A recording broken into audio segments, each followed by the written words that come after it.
മലങ്കരയിലെ അൽമായയുടെ കരുത്തും ശക്തിയും വിളിച്ചോതുന്ന അൽമായ വേദിയുടെ രണ്ടാമത്തെ പൊതുസമ്മേളന വേദിയിൽ ഏറെ അഭിമാനത്തോടെയും സന്തോഷത്തോടെയുമാണ് ഞാൻ നിങ്ങൾക്ക് മുമ്പിൽ നിൽക്കുന്നത്. മലങ്കര സഭയുടെ സ്വത്വത്തിൻ്റെയും സ്വാതന്ത്ര്യത്തിൻ്റെയും പ്രതീകമായ സഭാ ഭരണഘടന തയ്യാറാക്കുന്നതിനും അംഗീകരിക്കപ്പെടുന്നതിനും അക്ഷീണം പരിശ്രമിച്ച ഭരണഘടനാ ശില്പികളെ മലങ്കര ഓർത്തഡോക്സ് സഭ അൽമായ വേദി ഹൃദയം നിറഞ്ഞ നന്ദിയോടെ അനുസ്മരിക്കുന്നു. ഉജ്ജ്വലമായ ആ ഓർമ്മകൾക്ക് പ്രണാമം അർപ്പിക്കുകയും അവരുടെ പിൻതലമുറയെ ഹൃദയപൂർവ്വം ആദരിക്കുകയും ചെയ്യും. സഭാ ഭരണഘടനയുമായി ബന്ധപ്പെട്ട് വളരെ വിശദമായി സംസാരിക്കുവാനായി പ്രിയപ്പെട്ട സിബിതരൻ സാറും അതേപോലെ തന്നെ ഡെറിൻ രാജുവും ജോയിസ് തോട്ടക്കാടുമൊക്കെ എത്തിയിട്ടുണ്ട്. സഭാ ഭരണഘടനയെക്കുറിച്ച് കൂടുതലായി അവരിൽ നിന്ന് നിങ്ങൾക്ക് ശ്രമിക്കാം. ഞാൻ പറയാൻ ആഗ്രഹിക്കുന്നത് സഭയിലെ അൽമായരെക്കുറിച്ചാണ്. കാരണം അൽമായ വേദി രൂപം കൊണ്ടത് അൽമായർക്ക് വേണ്ടിയാണ്, അവരുടെ അവകാശങ്ങൾക്ക് വേണ്ടിയാണ്. 1912 പിളർപ്പോടെയാണ് മലങ്കര സഭയിലെ അൽമായ പങ്കാളിത്തം സജീവമാകുന്നതിൻ്റെ വാതിലുകൾ തുറക്കപ്പെട്ടത്. ഒരു നൂറ്റാണ്ടിനപ്പുറം ഇന്ന് സഭയുടെ വളർച്ചയുടെ പാതയിൽ നേരിടുന്ന വെല്ലുവിളികൾ അതിജീവിക്കുന്നതിൽ അൽമായർ എത്രമാത്രം വിജയിച്ചിട്ടുണ്ട് എന്ന് നാം ചിന്തിക്കേണ്ടതുണ്ട്. ആധുനിക ലോകത്തിൻ്റെ പ്രായോഗിക തലങ്ങളിൽ സഭയുടെ ശക്തിയും ശബ്ദവുമാകുവാൻ അൽമായർ രൂപാന്തരപ്പെട്ടിട്ടുണ്ടോ എന്ന് പുനർവിചിന്തനം നാം നടത്തേണ്ടതുണ്ട്. അൽമായൻ എന്ന വാക്കിനർത്ഥം ലോകത്തോട് ബന്ധപ്പെട്ടവൻ എന്നാണ്. വിശുദ്ധ ഗ്രന്ഥത്തിൽ കാണുന്ന രണ്ട് പ്രധാന ആശയങ്ങളാണ് ദൈവജനവും കൂട്ടായ്മയും. സഭാ സമൂഹത്തിലെ എല്ലാ വേർതിരിവുകൾക്കും വ്യത്യാസങ്ങൾക്കും അപ്പുറമുള്ള വിശാലമായ കാഴ്ചപ്പാടാണ് ദൈവജനം ഉൾക്കൊള്ളുന്നത്. അൽമായൻ, വൈദികൻ, മെത്രാപ്പൊലീത്ത എന്ന വ്യത്യാസമില്ലാതെ വിശുദ്ധ മാമോദീസ വഴി ദൈവജനത്തിലെ അംഗമായി തീർന്ന ഓരോ വ്യക്തിയും ദൈവത്താൽ വിളിക്കപ്പെട്ടവൻ എന്ന നിലയിൽ അന്തസ്സും ദൗത്യവുമുള്ളവനാണ്. പക്ഷേ അൽമായ സമൂഹം പലപ്പോഴും ഇത് വിസ്മരിക്കുന്നുണ്ടോ എന്ന് സംശയിക്കുന്നു. വൈദിക ശുശ്രൂഷയുടെയും പൗരോഹിത്യത്തിൻ്റെയും അടിത്തറയും പിൻബലവും എല്ലാ വിശ്വാസികളുടെയും പൊതുവായ പൗരോഹിത്യമാണ്. പൊതുവായ പൗരോഹിത്യമില്ലാതെ വൈദിക ശുശ്രൂഷ പൗരോഹിത്യമല്ല. ഒരേ സമയം ലോകത്തിൻ്റെ വിശാല വേദിയിൽ ജീവിക്കുമ്പോഴും സഭയുടെ ഹൃദയത്തിൽ ജീവിക്കാൻ വിളിക്കപ്പെട്ടവനാണ് അൽമായ. ക്രിസ്തീയ സഭയെ ആരംഭകാലത്ത് നയിച്ചത് അപ്പോസ്തലന്മാരുടെ നേതൃത്വവും അധികാരവുമായിരുന്നു. ക്രിസ്തുവിൽ വിശ്വാസം സ്വീകരിച്ചവർക്കെല്ലാം പൗരോഹിത്യ പദവി ഉണ്ടെന്ന് അക്കാലത്ത് വിശുദ്ധർ വേദഗ്രന്ഥങ്ങളിലൂടെ നമ്മെ ചൂണ്ടിക്കാണിച്ചു. അതുപോലെ 3-ാം നൂറ്റാണ്ടിൽ മാമോദീസയിലൂടെ വിശ്വാസികൾക്ക് ലഭിക്കുന്ന പൗരോഹിത്യത്തെക്കുറിച്ചും ചരിത്രരേഖകളുണ്ട്.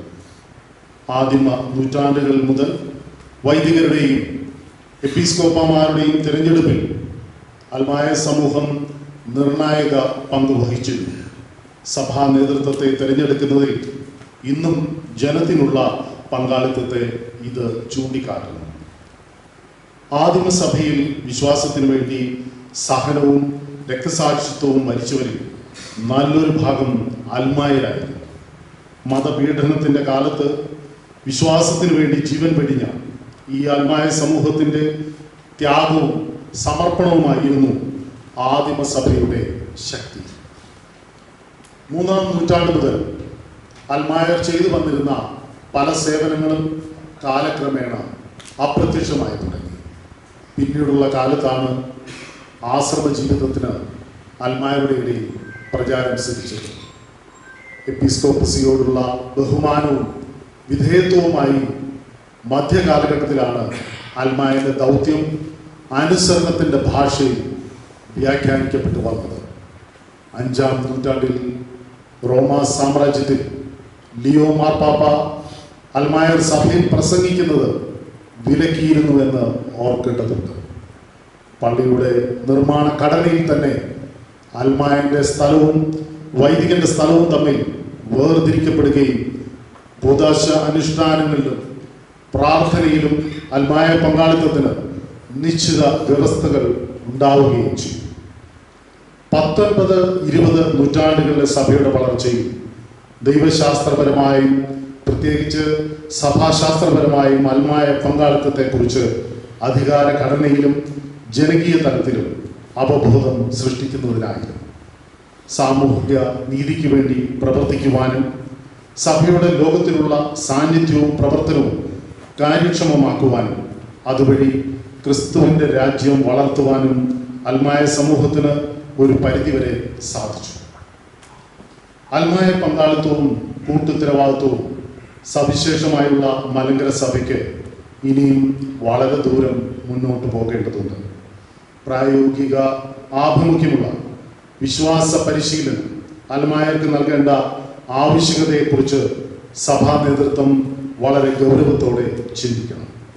സഭയിലെ അൽമായ സാന്നിധ്യം പിന്നോട്ട് പോകുന്നത് പ്രത്യേകിച്ചും സാമൂഹിക രാഷ്ട്രീയ രംഗത്താണ്.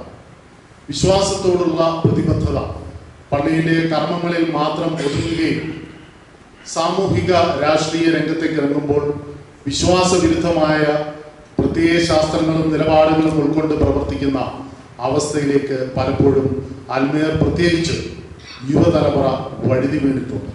ഇതൊരു വെല്ലുവിളിയായി നമ്മുടെ സഭയും അൽമായവേദിയും കാണുകയും ഏറ്റെടുക്കുകയും ചെയ്യേണ്ടതുണ്ട്. സാമൂഹിക രാഷ്ട്രീയ രംഗത്ത് സത്യത്തിനും നീതിക്കും വേണ്ടി നിലകൊണ്ട് ഒരു തിരുത്തൽ ശക്തിയായി പ്രവർത്തിക്കാൻ അൽമായർക്ക് കഴിയേണ്ടതുണ്ട്. രാഷ്ട്രീയത്തോടുള്ള നിഷേധാത്മക മനോഭാവം വെടിഞ്ഞ് കക്ഷി രാഷ്ട്രീയത്തിന് അതീതമായി ചിന്തിക്കുന്ന മൂല്യബോധമുള്ള ഒരു അൽമായ യുവതലമുറയെ വാർത്തെടുക്കാൻ നമുക്ക് കഴിയേണ്ടതുണ്ട്. പ്രവർത്തന യുവജന പ്രസ്ഥാന തലത്തിൽ വലിയൊരു മുന്നേറ്റം തന്നെ ഇക്കാര്യത്തിൽ നടത്തേണ്ടതുണ്ട്.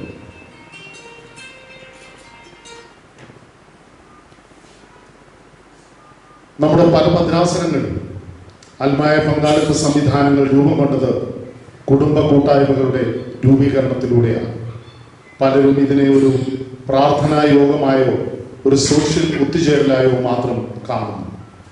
ചടങ്ങുകൾക്കപ്പുറം ആദിമ ക്രൈസ്തവ സഭയെ അനുസ്മരിക്കുന്ന പ്രാർത്ഥനയും കൂട്ടായ്മയും പങ്കുവെക്കലും ആധുനിക സഭയിലെ കുടുംബ കൂട്ടായ്മകൾക്ക് ഉണ്ടോ എന്ന് കൂടി നാം പരിശോധിക്കേണ്ടതുണ്ട്. അതേപോലെ ഇന്നും നമ്മുടെ സഭയിൽ വൈദിക മേധാവിത്വം അതിൽ കവിഞ്ഞ് ഇടപെടലുകൾ നടത്തുന്നു എന്നതാണ് സത്യം. ഒരു ക്ലറിക്കൽ സഭയാണ് ഇന്നും നമ്മുടേതെന്ന് പറഞ്ഞാൽ അതൊരു അതിശോക്തിയാവില്ല. അൽമായ പങ്കാളിത്തത്തെപ്പറ്റി സെമിനാരി പരിശീലന കാലഘട്ടത്തിൽ ഒത്തിരിയേറെ പഠനങ്ങൾ നടക്കുന്നുണ്ടെങ്കിലും പ്രാദേശിക രംഗങ്ങളിൽ യുവ വൈദികർ പോലും ഇതിനായി കാര്യമായി ശ്രമങ്ങൾ നടത്തുന്നുണ്ടോ എന്ന് ചിന്തിക്കേണ്ടതുണ്ട്. മാത്രവുമല്ല, സഭയുടെ പൊതുവേദികളിൽ നിന്നുപോലും അൽമായരെ കഴിവതും ഒഴിവാക്കുന്ന പ്രവണതയും കൂടിക്കൂടി വരികയാണ്. ആത്മീയ കാര്യങ്ങളിൽ വൈദികർ ശ്രദ്ധ പതിപ്പിക്കുകയും വിദ്യാഭ്യാസം, സാമൂഹികം, ആരോഗ്യം തുടങ്ങി സാമൂഹിക മേഖലകളിൽ അൽമായ നേതൃത്വം രംഗത്തേക്ക് വരാൻ കഴിയും വിധം സഭാ സംവിധാനങ്ങൾ പുനഃക്രമീകരിക്കണമെന്ന് അൽമായ വേദി ആഗ്രഹിക്കുന്നു. നമ്മൾ വലിയൊരു പാരമ്പര്യത്തിൻ്റെ അവകാശികളാണ്. ആ പൈതൃകത്തിൻ്റെ സൂക്ഷിപ്പുകാരാവാൻ നമുക്ക് സാധിക്കണം. സഭയുടെ സത്വത്തിൻ്റെയും സ്വാതന്ത്ര്യത്തിൻ്റെയും ഏറ്റവും പ്രധാന പ്രതീകങ്ങളിലൊന്ന് ഭരണഘടനയാണ്. നമ്മുടെ പൂർവികർ കൃത്യമായി ആസൂത്രണം ചെയ്ത് ജീവൻ നൽകിയ ആ ഭരണഘടനയാണ് കാതോലിക്കേറ്റിനെ നിർവചിച്ചത്. കാതോലിക്കേറ്റിൻ്റെയും സഭയുടെയും അധികാരം ഭരണഘടനയിലൂടെ വർദ്ധിച്ചതായി സുപ്രീം കോടതി പോലും കണ്ടെത്തിയിട്ടുണ്ട്. ആ ഭരണഘടനയ്ക്ക് ബലമേകുന്ന പ്രവർത്തനങ്ങൾ ഓരോ വിശ്വാസിയുടെയും ഭാഗത്തുനിന്നുണ്ടായാൽ മാത്രമേ സഭ ശക്തിപ്പെടുകയും വളരുകയുള്ളൂ. സഭയുടെ പല നിലപാടുകളോട് വലിയ ആഭിമുഖ്യമൊന്നുമില്ലാത്ത അൽമായർ ഒഴിവാക്കുന്നത് അവരുടെയൊക്കെ പങ്കാളിത്തം ഈ രംഗങ്ങളിൽ ഉറപ്പിക്കാത്തത് കൊണ്ടാണ് എന്ന് നാം മനസ്സിലാക്കണം. ഈ തിരിച്ചറിവിൽ നിന്ന് ഒരു മാറ്റത്തിന് തയ്യാറാകാൻ സഭാ നേതൃത്വം മുന്നോട്ട് വരുമെന്നാണ് ഞങ്ങളുടെ പ്രതീക്ഷ. പ്രബുദ്ധരായ അൽമായരുടെ പങ്കാളിത്തം സഭയിൽ നിന്ന് വളരെ കുറവാണ്. ഇടവകയിലും ഭദ്രാസനത്തിലുമൊക്കെ മനുഷ്യ വിഭവ നിർണയം നടത്തുന്നത് നന്നായിരിക്കും. ഏതാണ്ട് 10% പേരാണ് സഭാ ശുശ്രൂഷകളിൽ സജീവ പങ്കാളികളാകുന്നത്. അതുൾപ്പെടെ ഏതാണ്ട് 60% പേരെ ഞായറാഴ്ച ക്രിസ്ത്യാനികളെന്ന് വിശേഷിപ്പിക്കാം. ഇന്നത്തെ യുവതലമുറയിലെ നല്ലൊരു ശതമാനം ഉൾപ്പെടെ ഏതാണ്ട് 30 മുതൽ 40% പേർ സഭാജീവിതവുമായി യാതൊരു ബന്ധവുമില്ലാതെ കഴിയുന്നു. ഈ 40%-ത്തിൽ പ്രബുദ്ധരായ അൽമായർ ഉൾപ്പെടെ സഭാജീവിതത്തോട് നിസ്സംഗത പുലർത്തുന്നവരാണ് എന്നാണ് ഇതിലൂടെ വെളിപ്പെടുന്നത്. വരുന്ന ആളുകളിൽ വലിയ പ്രതിസന്ധികളെയാണ് മലങ്കര സഭ നേരിടേണ്ടി വരുന്നത്.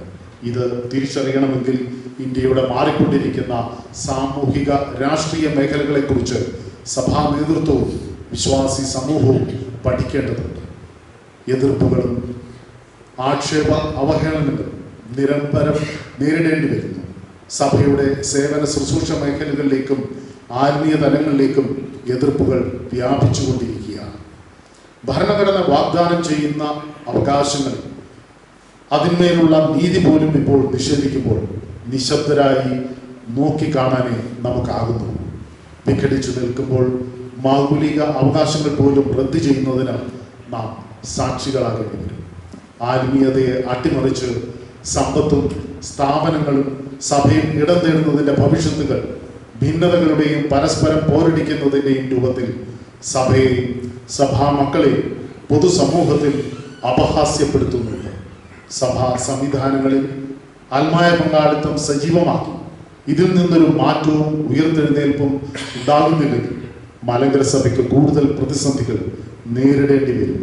അധികാരത്തിൻ്റെയും ധാർഷ്ട്യത്തിൻ്റെയും സമ്പത്തിൻ്റെയും പേരിൽ ചേരിതിരിഞ്ഞ് നിൽക്കാതെ ആചാര പാരമ്പര്യ അനുഷ്ഠാനങ്ങൾ നിലനിർത്തിക്കൊണ്ട് മലങ്കര സഭയിലെ വിശ്വാസി സമൂഹത്തെ ഒരൊറ്റ കാഴ്ചപ്പാടിൽ ഒന്നായി കോർത്തിണക്കി ദേശീയ തലത്തിൽ സഭാ നേതൃത്വത്തിന് കരുത്തി സമൂഹത്തിൻ്റെ ഒരു നവ നേതൃത്വ നിര പടുത്തുയർത്തുവാനും സഭയിൽ പുതിയൊരു അൽമായ മുഖം സൃഷ്ടിക്കുവാനും സഭാ നേതൃത്വം തയ്യാറാകേണ്ടതുണ്ട്. അൽമായ വേദി ലക്ഷ്യമിടുന്നത് നൂറ്റാണ്ടുകളുടെ ചരിത്രം പേറുന്ന നമ്മുടെ സഭയിലെ തർക്കങ്ങളുടെ ശാശ്വത പരിഹാരങ്ങൾക്ക് വേണ്ടിയാണ്. ഇത്തരം യോഗങ്ങൾ അതിന് നമുക്ക് ഊർജം പകരട്ടെ എന്ന് ആഗ്രഹിച്ചുകൊണ്ട് എൻ്റെ വാക്കുകളെ ഞാൻ അവസാനിപ്പിക്കുന്നു. നന്ദി, നമസ്കാരം.